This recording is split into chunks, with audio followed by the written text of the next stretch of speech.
Salut. Bon, aujourd'hui, on va parler messagerie. Alors, la messagerie, c'est une branche du transport de colis et de marchandises.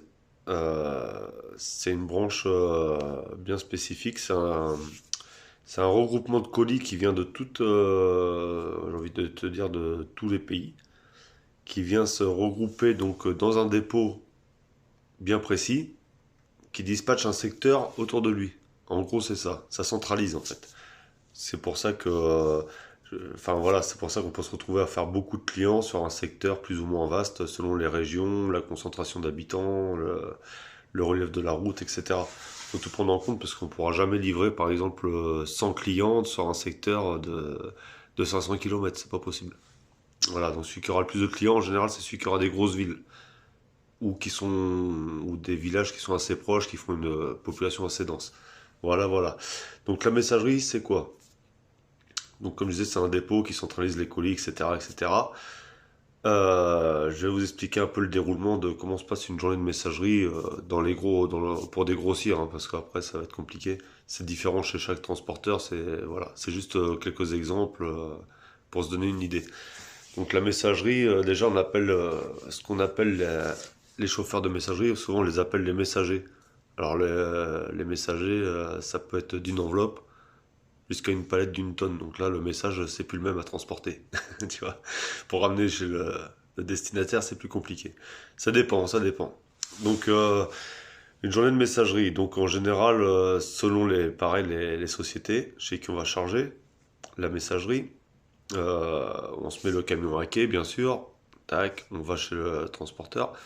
On rentre dans le dépôt. Et là, alors si c'est du petit colisage, ça arrive de plus en plus, hein, parce qu'il faut gratter. Tout le monde veut économiser de la main-d'œuvre et puis toujours voilà.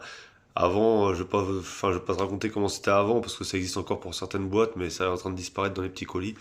C'est que maintenant les chauffeurs ils sont obligés de venir plus tôt, donc dans des horaires entre 4 heures du matin et 5 heures du matin, voire 6 heures, pour venir eux-mêmes trier leurs colis qui viennent d'une chaîne.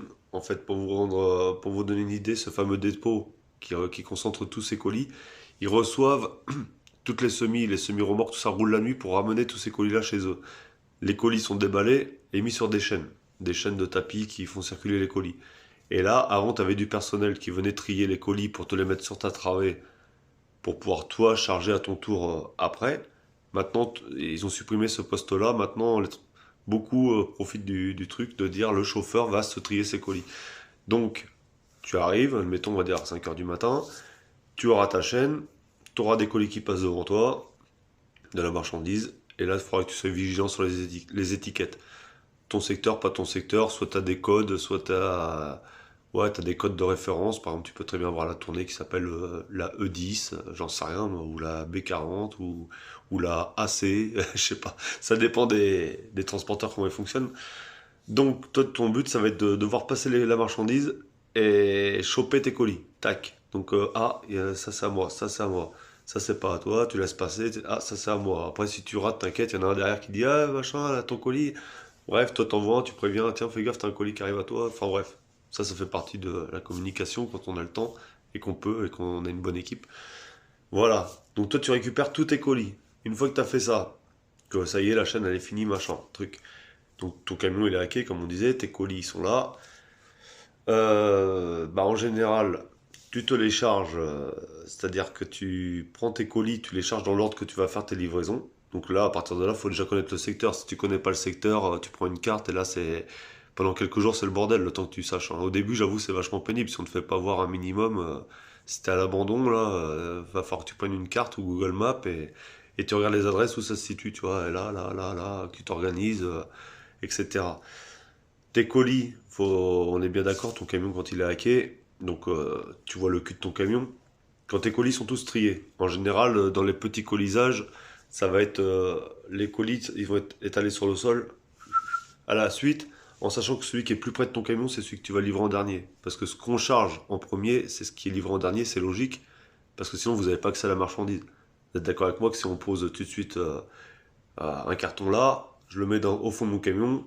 Si je mets d'autres colis derrière, j'ai plus accès à ce colis-là. Donc voilà, l'ordre de chargement, c'est ça. On charge en premier ce qu'on livre en dernier. Ça, c'est voilà. Après, Je vais pas vous faire le détail, s'il y a une porte latérale, tu t'organises comme tu veux, mais on part du principe, pas de porte latérale, t'as que des portes au cul, tu fais comme ça. Voilà. Donc une fois que tu as fait ça, tu as trié tous tes colis pour l'ordre de chargement.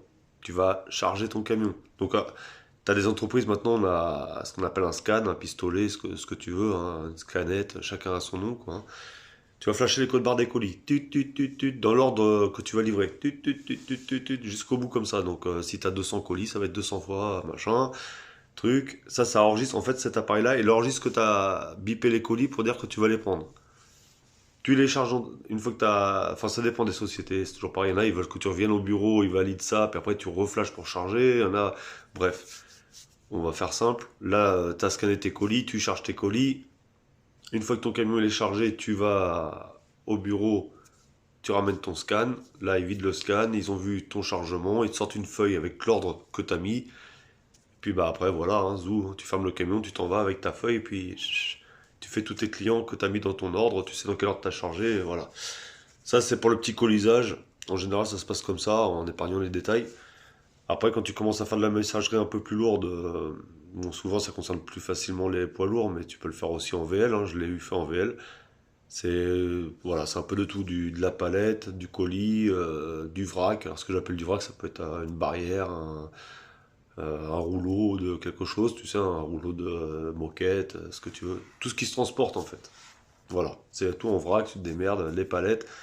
Alors là, par contre, ça se passe autrement. En général, tu tries pas tes colis là. Quand c'est comme ça, tu arrives le matin, tu te mets à quai, chut, tu vas dans le dépôt, tu montes au bureau. Au bureau, ils vont te donner une liste avec tous les clients que tu auras livrés dans la journée et les colis. En général, quand le boulot est bien fait, ils s'arrangent pour que le volume qu'ils te proposent, il doit rentrer dans le camion, mais des fois, c'est pas obligatoire. Des fois, c'est toi qui es obligé de trier en sachant qu'il faut que tu prennes les priorités. Enfin bref. Donc, ils te sortent une feuille. Là, tu vas descendre à ton camion. Tu vas aller voir dans ta travée. Donc, tu as une travée généralement qui est délimitée, hein, avec soit de la peinture, des barrières, ce qu'on veut. Ta marchandise. À toi de repérer la marchandise. Donc, tu repères, tu prends ta feuille, tu regardes tes destinataires, tes villes. Tu regardes tout en fait. Tu analyses, hein, les colis, machin. C'est écrit en général une palette de 100 kilos, un colis 2 kilos, 4 colis, machin. Bref. Tu fais ton ordre, tac, tac, tac, tac, sur ta feuille, tu vas écrire un 2 3. Alors après, c'est toi qui sais comme tu t'organises, hein, mais le un, moi personnellement, je mets un pour dire c'est le premier client que je vais livrer de la journée. Donc quand je vais charger, je vais prendre ma feuille à l'envers. C'est-à-dire, je vais charger le camion. Si j'avais 30 clients, je vais faire le 30e. 30e, tac, une palette de 200 kilos. Je vais aller dans ma travée, je vais chercher palette de 100 kilos, je vais chercher les palettes qui pourraient correspondre à. Et puis après, bah, sur l'étiquette, ça me confirme si c'est celle-là ou si c'est pas celle-là, hein. Je verrai avec la référence, numéro de belle, ce qu'on veut. Bref. Donc une fois qu'on a fait tout ça, on charge, tac, tac, tac, tac, tac, jusqu'au premier, jusqu'au dernier. Enfin, on s'est compris. Jusqu'au dernier colis de ta feuille. Si tout rentre, tant mieux. Si ça rentre pas, faut que tu aies voir un responsable. Enfin bref. Ça, c'est ça la tournée de messagerie. Tu la charges comme ça. Une fois que tu as fait tout ça, tu retournes au bureau. En général, pareil, hein, je t'épargne, mais tu es obligé de flasher. Maintenant, t'as les scans tout le temps. Tu es obligé de flasher, tac, tac, tac. Et je vous expliquerai d'ailleurs après pourquoi on flash et compagnie. Donc là, hop, après on va là-haut au bureau, ils nous ressortent une dernière feuille finale qui va nous résumer la tournée comme on l'a fait, comme on l'a chargé, comme tout à l'heure j'ai expliqué, dans un ordre bien précis, l'ordre qu'on a flashé. Voilà, ça c'est en général ça se passe comme ça. Le scan, parce que pendant qu'on y est, je vais en parler vite fait, le scan il sert à quoi? Il sert pour les particuliers, les expéditeurs, enfin les clients, on va dire les expéditeurs et le transporteur. C'est-à-dire que moi, quand je flash là mes colis, ça veut dire que je les prends en charge. Donc là, le client, s'il cherche son colis, il va voir, est en cours de chargement chez le transporteur. Le transporteur, comme ça, lui, il a une preuve que j'ai chargé à telle heure, à tel moment, parce que j'ai flashé. Et l'expéditeur, lui au moins, il n'a pas besoin de se faire chier, il va consulter sur le site, il regarde, il dit, ah, c'est en cours de. Voilà, il voit où il en est dans le traitement. Donc c'est pour ça, ce scan, tu vas l'avoir avec toi. En général, maintenant, c'est quasiment tout le monde là, hein. Plus une feuille papier, en général aussi, qui te suit, pour pouvoir t'organiser dans ta livraison. Et après, ce que tu vas faire, c'est que bah voilà, tu vas fermer tes portes, tu vas partir, tu vas prendre ton listing que tu as fait. Premier client, tac, tu vas à son adresse, là où tu as choisi. Donc là-dessus, généralement, sur ce papier-là, tu as aussi les consignes, hein, du style les horaires d'ouverture, ou passer par là parce que le chemin n'est pas accessible de l'autre côté, la route est trop étroite, ou elle est fermée. Ou, tu vois, généralement, c'est là où tu as des consignes. Mais des fois, les consignes, malheureusement, elles sont erronées, quoi. Elles sont pas vraiment bonnes. Mais bon, toi, tu te repères à ça, hein. Si c'est écrit ça, si on t'a rien dit autrement, tu fais par rapport à ça. Donc voilà, t'as tout ça, premier client, tac tac tac. Généralement, t'as même le numéro de téléphone, des fois que. Parce que la messagerie, c'est compliqué, hein. Trouver une adresse, des fois, t'as pas le temps à perdre. Alors, si tu vois que ça tatillonne trop, tu t'arrêtes sur la route, tu te mets dans un coin, t'appelles, oui, voilà, j'ai un colis pour vous. Est-ce que vous pouvez m'indiquer un peu où se situe ça? Enfin, où se situe votre maison, ou l'entreprise, ou quoi? Parce que suffit que que tu galères, vaut mieux appeler, hein. Tu vas faire ça. En fait, tu vas prendre donc ton client, tu vas le livrer, ça. Et là rentre le scan. Quand tu vas livrer ton client, forcément, tu vas flasher le colis. Le colis, tu auras les informations sur le colis que tu vas valider. Tu vas rentrer les renseignements de la personne qui va te signer les documents. Donc le scan, il sert à ça. Quand tu vas présenter le client il va signer. Comme ça voudra dire que ça a été livré conforme, etc. Et toi, voilà, sur la feuille aussi, des fois, il faudrait que tu fasses signer, et ainsi de suite, jusqu'à temps de faire tes 30 clients. Et là, tu auras fini tes livraisons. Bon, ça c'est un point. Dans la messagerie, tu as aussi des ramasses. Alors, tu as les ramasses qui sont programmés que tu peux avoir dès le matin, quand tu charges. On va te dire fais gaffe, ou... Enfin, même pas fais gaffe, on va te donner une feuille avec tes ramasses. Ça, c'est une partie. Des fois, c'est définitif, des fois, on t'en rajoute. Alors, tu as ça. Donc, tu vas faire aussi en fonction de ça. Si tu vois que tu as des ramasses que tu peux faire en milieu de ta tournée, tu le fais, mais quand tu livres, tu peux ramasser des colis à droite à gauche si tu passes devant. Si tu as la chance d'avoir la place dans ton camion, et le temps surtout. Et que ça soit dispo chez le client aussi, parce que l'expéditeur, des fois, la ramasse. Parce que c'est quoi une ramasse? Je vais t'expliquer aussi ce que c'est une ramasse. C'est l'inverse de la livraison. La livraison, tu déposes un colis chez le client. La ramasse, c'est tu récupères un colis chez le client pour ramener à ton dépôt, à fin de journée. Excuse-moi, ça me gratte le nez depuis tout à l'heure. Ça me saoule. Voilà. Donc ça, c'est en gros, c'est ça la messagerie. Je t'ai expliqué enlèvement, ramasse, ce que c'était. Et ce qu'il faut savoir, c'est que justement dans les ramasses, pareil, tu as des heures à respecter. Des fois, on va te dire la ramasse, c'est pas avant 17 h, c'est pas avant 13 h, c'est pas après 14 h. Enfin voilà, t'as aussi des consignes là-dedans qu'il va falloir gérer tout au long de ta journée pour pouvoir gérer tout ça. Et une fois que donc tu as fini toutes tes livraisons, tes 30 clients classés, tu auras tes ramasses. Si tu avais 6 ramasses, tu fais tes 6 ramasses et là tu peux rentrer au dépôt. Là, ça veut dire que ta journée elle est clôturée au niveau livraison et ramasse. Bon, après, voilà, je dis ça comme ça, moi la branche messagerie, c'est pas mon fort, c'est pas mon truc, quoi. C'est pas, j'y arrive, hein, j'y arrive très bien, il y a pas de souci, mais c'est pas mon délire. Je sais qu'il y en a qui seront plus basés messagerie, ils disent moi j'aime bien être dans l'action tout le temps, le feu, le machin, et là c'est de leur truc, hein. Moi j'aime bien la route, voilà, j'aime bien le côté un peu plus technique. Par contre la messagerie c'est un bon moyen de se faire la main parce que on est très fort après dans notre région, dans la région auquel on tourne, on connaît tout, c'est impressionnant ce qu'on peut assimiler dans le cerveau. On se rend pas compte comme ça, mais à force de faire de la messagerie, les rues, les machins, on connaît un tas de choses qui sont bien et qui sont un avantage pour nous pour plus tard, parce que comme j'avais expliqué dans d'autres vidéos, dans Soigne ton image, tout ça c'est ton carnet à toi, ça. Tout ce que tu as dans ton expérience, dans ta tête, c'est toi. Donc plus tu vas en acquérir, plus quand tu vas être chez un autre patron, tu vas être fort. Parce que tu auras cette expérience de tel secteur je connais par cœur, tel secteur je connais par cœur. J'en suis rendu à un point que moi, mon département, j'ai pas.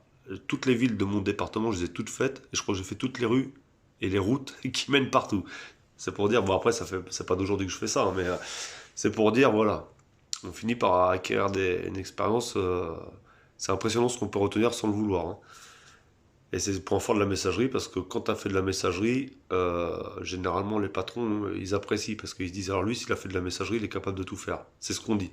Maintenant, le problème de la messagerie, c'est que c'est pas vraiment ce qui paye le mieux dans le transport. Voilà. Il y en a, l'avantage qu'ils voient de la messagerie, c'est qu'ils aiment pas rouler pendant 1 heure. La messagerie, c'est rarement le cas. Tu vas faire un secteur entre 100 km et 300. euh, voilà, à tourner en rond des fois. Ça dépend des villes, ça dépend des secteurs, des reliefs, comme je disais tout à l'heure. Mais la messagerie, c'est ça. Voilà, tu seras mené à faire un secteur. Alors quand tu es sur un secteur vachement proche, hein, je vais te dire une connerie, mais tu as un dépôt, allez, on va dire tu as un dépôt à Rouen. Tu as un dépôt à Rouen. Si tu as le malheur d'avoir la tournée de Rouen, mon pote, et ben enfin après ça dépend de ton caractère. Mais voilà, c'est pas agréable parce que là tu vas charger des fois en 2 fois, voire 3 fois dans ta journée.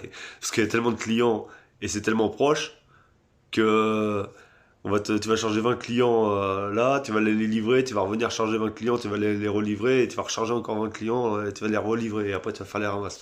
Parce que tu es à côté du dépôt et qu'il faut bien t'occuper toute la journée. Donc toi, tu peux faire un tas de clients, c'est impressionnant.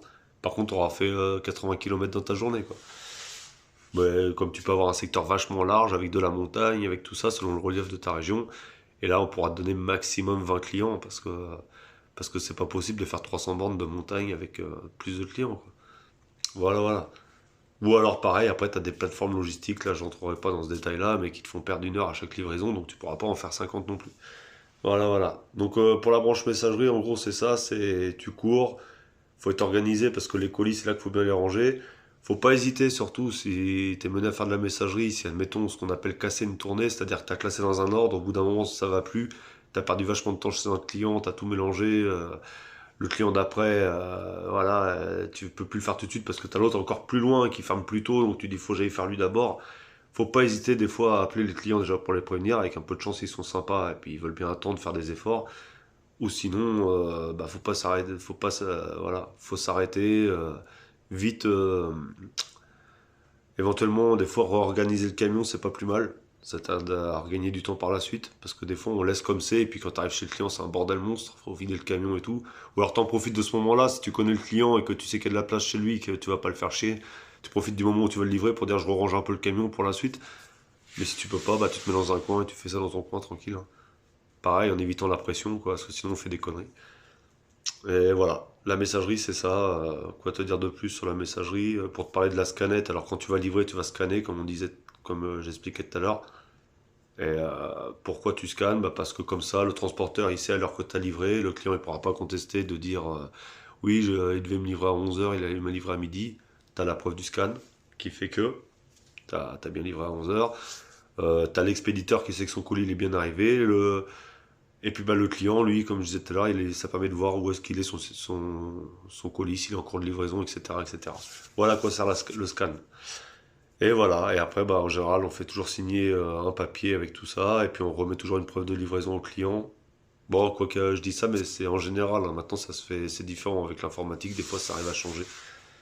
Voilà, voilà. Et donc, une tournée de messagerie, c'est ça plaît ou ça plaît pas. J'expliquerai les autres branches qu'il y a dans le transport. La messagerie fait partie d'une branche qui permet de vraiment, vraiment se mettre là dans le... Quand on sait faire de la messagerie, on sait tout faire. Ça, on apprend le speed, l'organisation, la logique, on apprend énormément de choses. Les manœuvres, parce qu'il faut voir aussi, faut faire vite, tout ça, bon, en général, donc tu apprends à maîtriser ton véhicule vraiment dans des endroits les plus... Voilà, quoi. C'est vraiment des fois, t'es mené à voir de tout en messagerie. Du particulier, du professionnel, tout, tout, tout. Sauf, j'ai envie de te dire, sauf les trucs qui seraient trop longs en messagerie, en général tu les as pas, mais bon, ça, on en reparlera. Ça arrive qu'ils t'en glissent un peu de temps en temps. Voilà, voilà. Bon, bah écoute, si t'as des questions sur la messagerie, laisse-les moi sur les commentaires. J'essaierai de te répondre si je peux, si c'est dans mon... si je peux, quoi. Si c'est dans mon expérience, mais bon, l'expérience de la messagerie, je la connais bien. Euh, Comme je disais, dans le transport, ça fait maintenant 14 ans. Donc voilà. En général, je parle de ce que je sais. Ce que je sais pas, j'en parle pas. Ou alors je mettrai des parenthèses que j'expliquerai que c'est pas une certitude. Voilà. Mais en tout cas, tout ce que je vais enseigner là-dessus, ça sera du concret. Voilà, voilà. Allez, merci, bonne soirée. Ciao, ciao.